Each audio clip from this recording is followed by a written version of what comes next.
Hey, Care Partners, Teresa Youngstrom here. Memory Care with Teresa Youngstrom. It's always great to be back with you.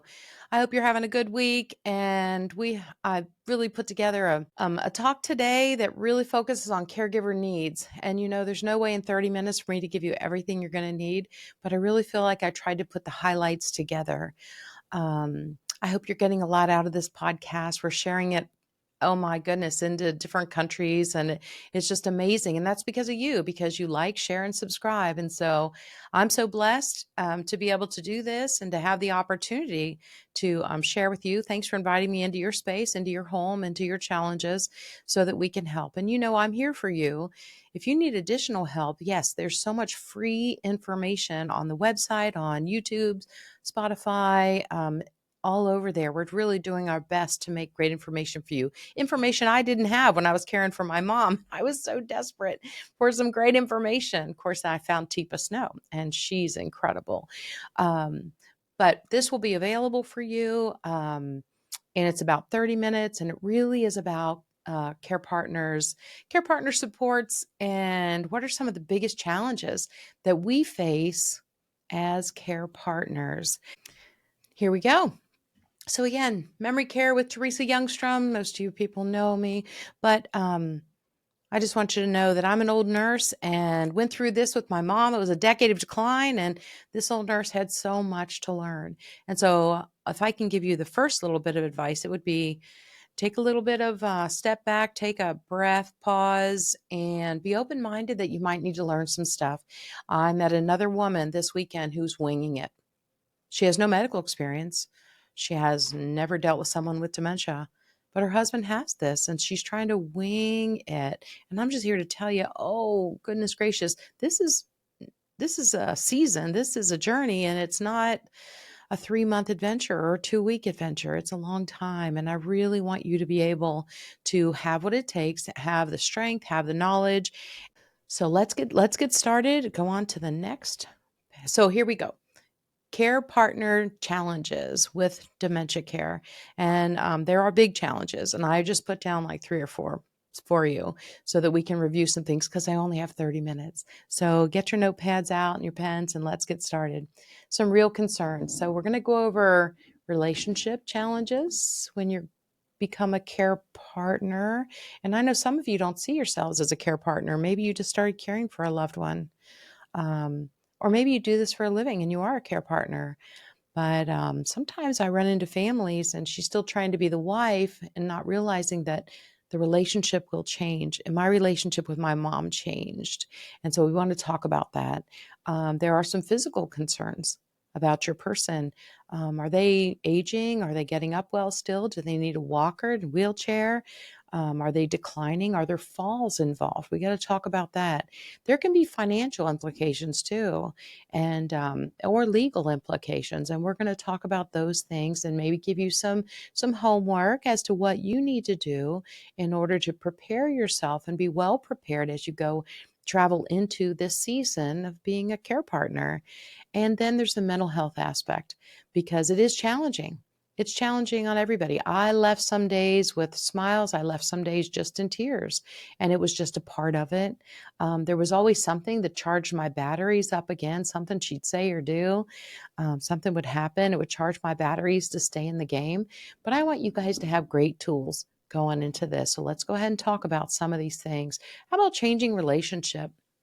My situation with my mom was that it was a mother daughter, and but I was talking with a wife over the weekend with her husband, and she's realizing that his needs are becoming greater and his ability to have conversations about their marriage or about their marriage relationship seem to be declining.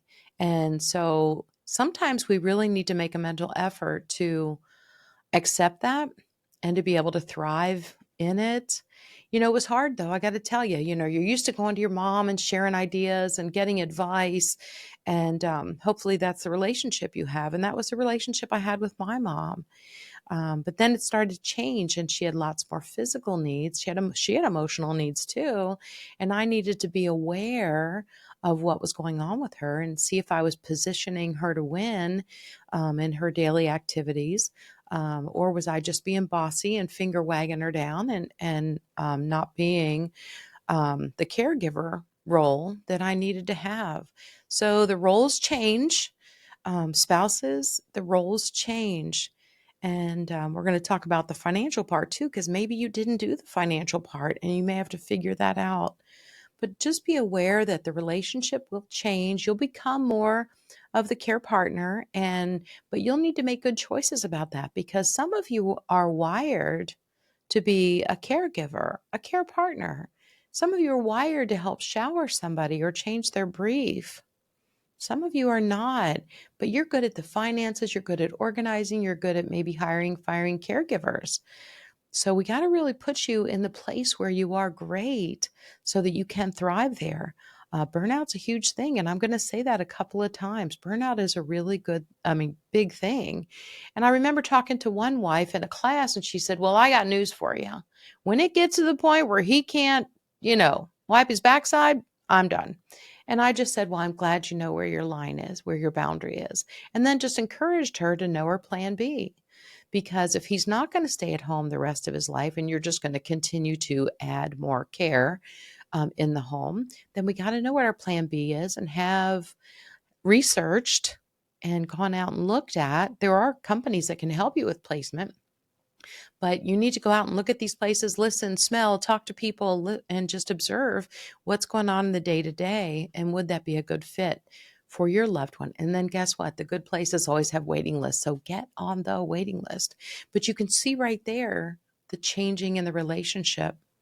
Suddenly, it's not your spouse, someone you're sharing life with, where you have your certain roles, or maybe you cook together, or maybe he cooks and you do the dishes, or maybe he does the laundry and you fold it, things like that. We all have, our roles in a relationship, but you'll find yourself maybe having all the roles as they're declining mentally, physically. And so we have to be able to adjust.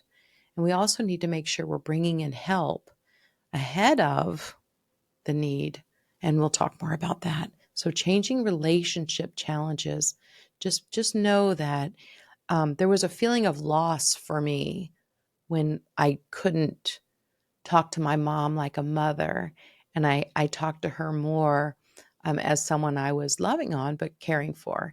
And the needs and the relationship changed. And I could no longer talk about current events or, what was happening in the news or what was happening with I could talk about what's going on with the kids, but I had to focus on only positive things, because there's no reason to plant seeds of sadness or problems of worry. Please don't plant seeds of worry into your loved one's mind.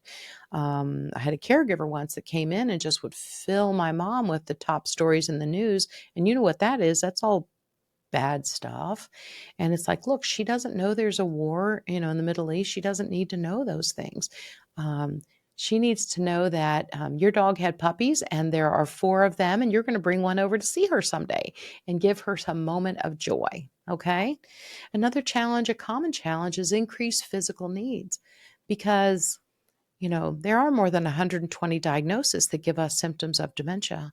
And so some of them have greater physical needs, Parkinson's, Lewy body, but maybe your person has had a hip surgery, a hip replacement, or, a knee replacement. Maybe they've already got challenges in their bones or in their body. Maybe they're already on a cane or a walker, or maybe they need one, but they don't see that they need one. And so those are all new challenges to try and prevent falls. I had a occupational therapist tell me, it was a physical therapist too. They both said there will be falls, and you hate that, but we can try and position them to win as best we can, and try and have the equipment that they need as they decline. But again, some of these folks have awareness and they know they're declining and they want that help, and others don't have awareness of their disease. They're not just being difficult or in denial. They honestly can't see their disease. They have anosognosia. It's an additional diagnosis we see with bipolar disorder, schizophrenia, and we're seeing it with more than half of our folks living with brain change from some type of a dementia. So if they don't have awareness, they're even less likely to want to change and need to use a walker. So there are times, a little bit of advice right here. You ready? Get your pen ready. I would say, oh my goodness, Mama, I forgot to tell you that Dr. Brown, he wants you to use that walker now during the day. Yeah, I'm so sorry I forgot to give it to you. I'll work on that. Gee whiz, I need some help. And make it your fault that you forgot and you give it to her, and you're not giving it to her because you said so. Ooh, that can get you in hot water. That maybe get you kicked out of the house. But let's make it, Dr. Brown said, someone she respects. And it's you and she, arm in arm, trying to, get through this. And you're just following some advice from the doctor. And so we'll do the best we can, Mama, with this new order that the doctor has given us. So there will be increasing physical needs and concerns, and we do worry about falls. And so it is good. Are they able to do physical therapy? You might check with your insurance, because I know my dad in his 90s now still has a 12-week, it's 12 sessions actually. If you go once a week, that's 12 weeks. If you go twice a week, that's 6 weeks. But he is able to go and do physical therapy. And you know what? It's great. He honestly does like it. Now, if your person doesn't have awareness and can't see that they need that, it might again be something that Dr. Brown said we should try, and let her think it's temporary. And we're just going to try it this one time and then go. For some folks, they need to say, oh, we got lunch today. Oh, we're going to swing by and check out, see what that physical therapy is about. But then with lunch today, did you want to go here or there? And I would focus on the stuff she loves, maybe not focus on that there's a doctor's appointment or therapy that she needs to do, if that's not her favorite thing. Amazingly, my dad at 93, he loves going to physical therapy, and he does sleep better too. Just saying. So there will be increasing physical concerns to be aware of. And we will have to bring in more help or provide more support. And that might be equipment. It might be cameras in the house just to make sure he hasn't fallen. That's a whole nother podcast. Okay. Financial and legal responsibilities. A lot of times, if this happens early in life, we've messed up the income from one of these individuals. How many times have you listened to a story about someone with a type of dementia? I can think of a woman, and she was doing worse at work. She didn't know why, and she really didn't have control over it, and she ended up getting let go.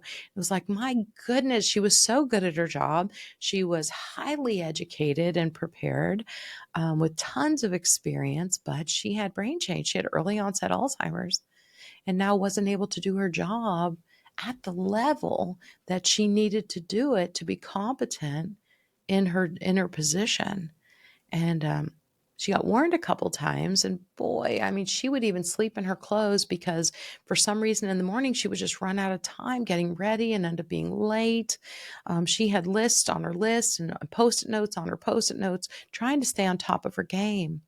But work can become a problem, and then if you lose that income and you're not old enough to receive your Medicare support, it can really be a pickle. And so planning well for these type of needs is really, really important. So you might seek out a financial person and the legal responsibility. So have you done the legal paperwork?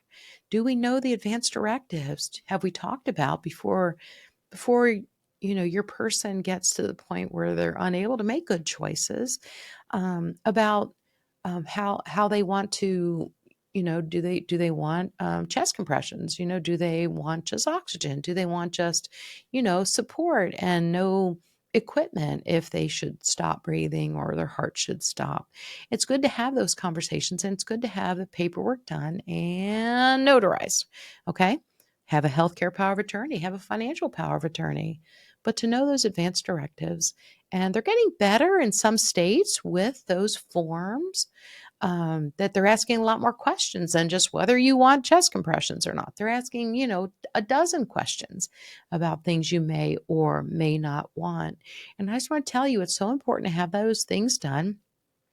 And also, if the person who's going to is your beneficiary, do we need to change that up? Because maybe it's the gentleman and she has dementia. She has Alzheimer's, and already she's unable to think clearly. She has a diagnosis now, so she's unable to make decisions for herself, especially legal decisions, or for him if something should happen to him. So maybe we need to update all the documentation and have another person be his financial or his legal, healthcare power of attorney. And so I just want to plant some seeds with you. There are responsibilities and things to take care of ahead of time. Listen, when I worked in the ER for a long time, you would have grandma come in under CPR. She had had a heart attack, and things looked, not great. And the kids are arguing about what she would have wanted. But if they'd had the documentation of what she wanted, everyone could have proceeded forward with no guilt and no worry. And so you see, you alleviate a lot of stress by taking care of the legal responsibilities and the paperwork ahead of time. Financial challenges really can come though, because if you feel that your person needs to go into a community or a memory care, the thousands of dollars a month now, and to figure that out. And so it's so important to look into that, have conversations, talk with financial planners, talk with people at the community, because maybe they have, maybe your person will need to go Medicaid at some point. The money is going to run out if they live so long, and you want them to not have to move across town to another place once they've established themselves. Moving people with brain change is really, really hard on them. Changing location is really, really hard, and it needs to be very well thought out and only done once it's completely necessary. And necessary can be that it's, you're drowning in this care and all your other responsibilities. That's legitimate, okay? You don't have to be the hero here, because it can be very hard on you. We'll talk about that in a minute. But it's good to plan well and be aware of the financial side. And I know there are plenty of folks out there where only one spouse manages all the finances, pays the bills, knows where all the paperwork is. Well, we got to have a conversation about that, because if something happens to one of you, the other one needs to know phone number to the accountant and where all the accounts are kept in the file. Hopefully they're not in a cardboard box stacked with papers. Hopefully they're more organized than that. And do we know account numbers and passwords and expiration dates and all of those things, and how many credit cards are actually out there with yours and his name on them? So there's just some things to think about, but it's really, really hard, especially if the main breadwinner, gets sick and can no longer work. And so we have to have a plan how we're going to do this. And I know sometimes, you know, the kids have moved their parents in with them. If that's an option, great. It's not an option for a lot of people. And there again, we have to make sure that no one gets taken down in the process, okay? And that we don't destroy any relationships in the process. It's a lot of work to care for somebody. So financial and legal responsibilities, it's a real thing, and we really need to address it.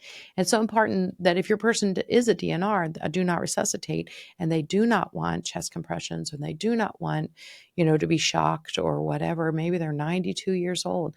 Listen, statistically, this whole nurse can tell you, the folks that have a heart attack at 92, I know on TV they show these people, they shock them and they come right back and they're good as new and they walk out of the hospital. That just really doesn't happen. The recovery for those things, especially to stay at the level they were, is very slim to almost none, but they're going to come back at a different level. And so it's really good to research that and make good choices. You haven't been in the hospital and you haven't seen what I've seen. And so sometimes no heroics is a really good thing. And being able just to love your person through, with hospice care, maybe through the end, is a really good thing. But you got to talk about it. It's not my choice. And honestly, it's not your choice. It's that person's choice. And so let's not wait until they're incapacitated and unable to give us that information, that much needed information. How about mental health needs? So caring for someone, you guys, it can be really, really demanding. mentally. We've all talked about physically, financially, but your mental health needs are important. And I think in the last 20 years, we've really shined the light on our mental health needs. And as you know, as people and people in relationship, people just living life, and there are needs there, and you will need to be able to get away. I talked to another woman who's trying to wing it. She's had no training, and she's developed a cancer. And I hate to say that we see that probably, I think Tipa told me more than 60% of the caregivers who try and go it alone, they don't want to bring any help. They don't want any interruptions. They got it. I got it. I can do this. I got it.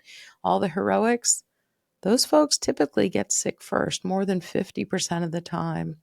And it typically is a cancer or some type of it could be a heart attack, but it could be an autoimmune disorder. But it's just frequently the stress is overwhelming, and we aren't taking care of ourselves.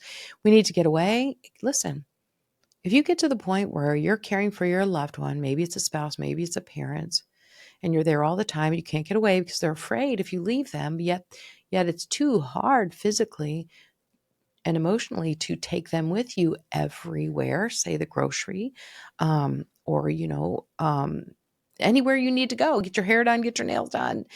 It can just be so difficult. You can't leave them behind. And what I've seen is a lot of family members, they quit taking care of themselves. They quit taking care of their physical needs, their emotional needs, and even getting the groceries to prepare healthy meals goes out the window.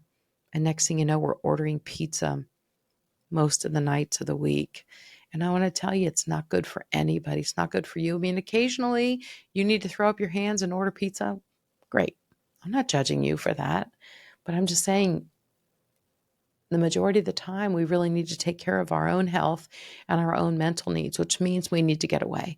I know with my dad, we would make sure and have caregivers in during some busy times with my mom so that he could get away and he could go out with maybe one of my brothers, or he could go meet some guys for a cup of coffee, have a beer, whatever, go to dinner with somebody, go see grandkids. She wasn't able to do that, and she didn't want to leave the house, but he should still get to do those things. And how can you plan that well?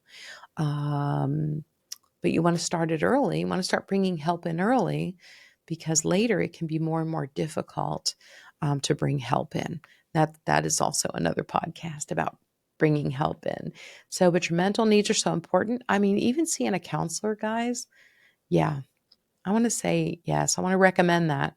Seeing a counselor when you're the caregiver for somebody, and this is not how you planned your retirement years. Okay? This isn't how you planned it. And all of a sudden you're finding yourself with life going by, and it can be depressing, and burnout is a real thing. So hit the pause button. I need you to take care of you. And your mental health needs are just as important as the person that we're caring for. Okay? You got that. All right. You'll need support. You might need to go to a group for support. In Cincinnati, we have this amazing organization called Giving Voice. Look that up. Wow, they're incredible. And they have activities for spouses and their person who has brain change.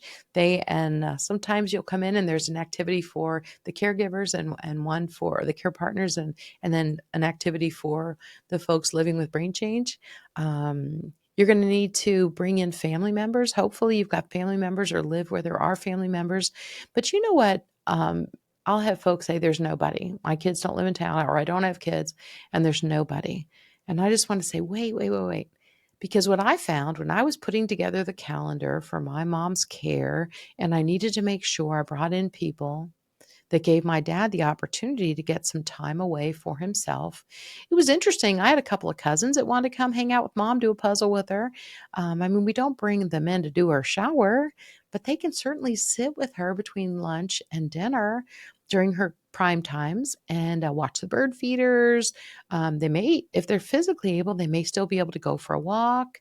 Maybe they take them to her favorite. Maybe she's still able to go out and likes to go to her favorite diner, and she knows the people there and they know her, and it makes her feel good about herself. So you definitely are going to need support. But don't feel like you just can't afford it. I would do some homework. Who knows? Maybe in your county, there's a senior center that offers volunteers to come to your house. We're finding more and more of that. Or maybe there is a daycare, a senior care place. There are plenty of those popping up all over the place. Wonderful places. And I'm finding they're not outrageously expensive. They usually provide a meal. And if your person needs to rest, that's okay. They have experienced people to even toilet them and change their brief and care for them. Some of them will shower your person. What? I know. So check it out. You may have resources right around you that you didn't even know about. Now, I will tell you, as far as going to a care center or a senior center of one location in Claremont County, they don't say anything about it being care. It's a senior center. And yet the people that are there know that most of the people there have brain change, and that's okay. But we want it to be somewhere where they don't feel like they're getting special care or that it's for folks who have these special needs.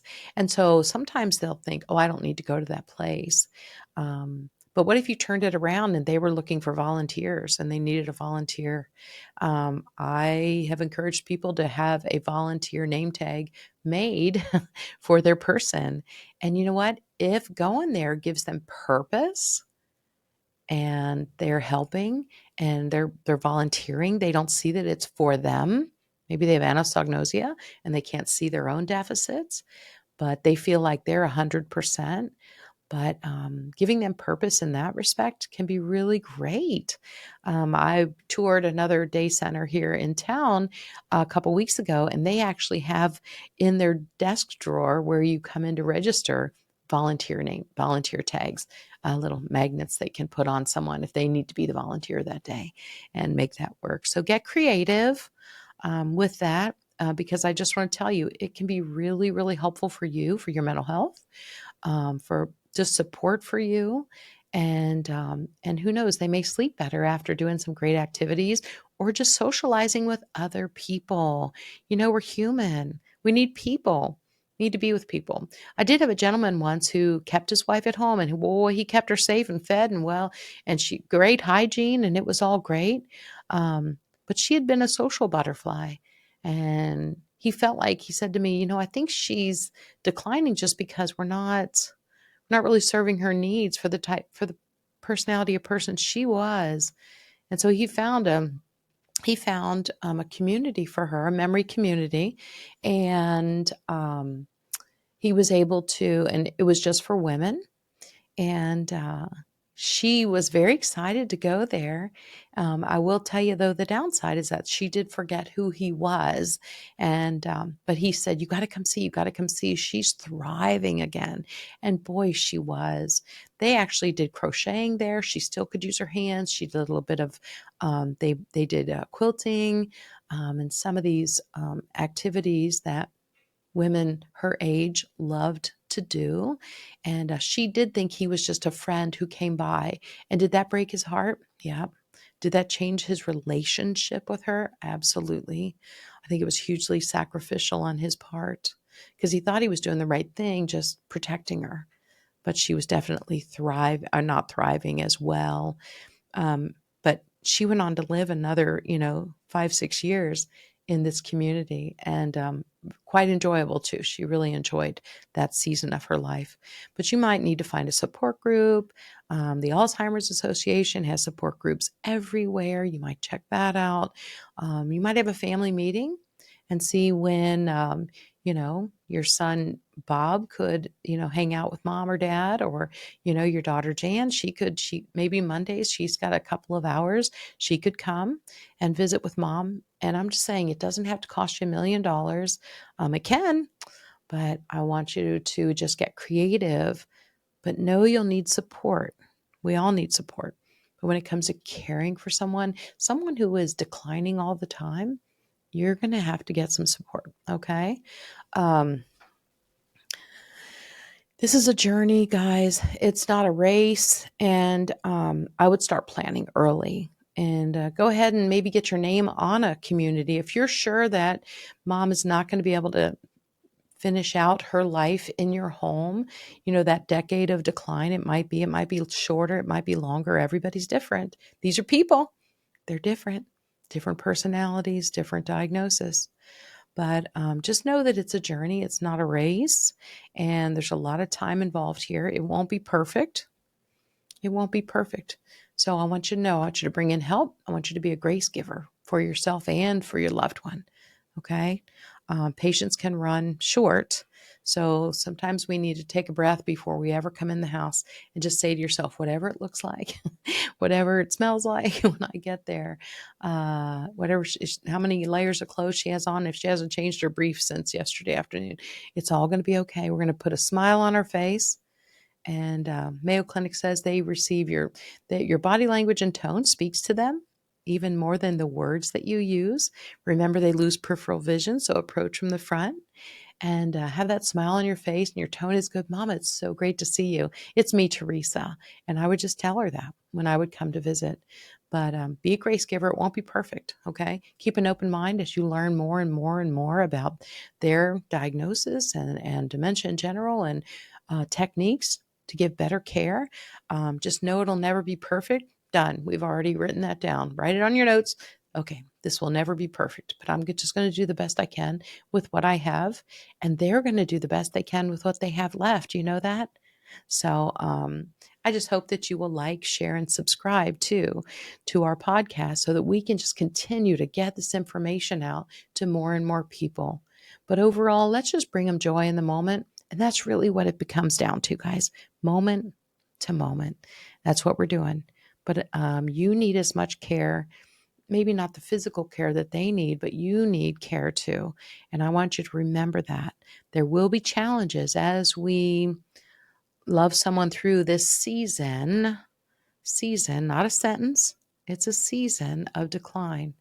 And they're going to need more help, but I just find it so important that you take care of you. Okay? It's been so great being with you today. I am going to stop sharing and go back to the main screen.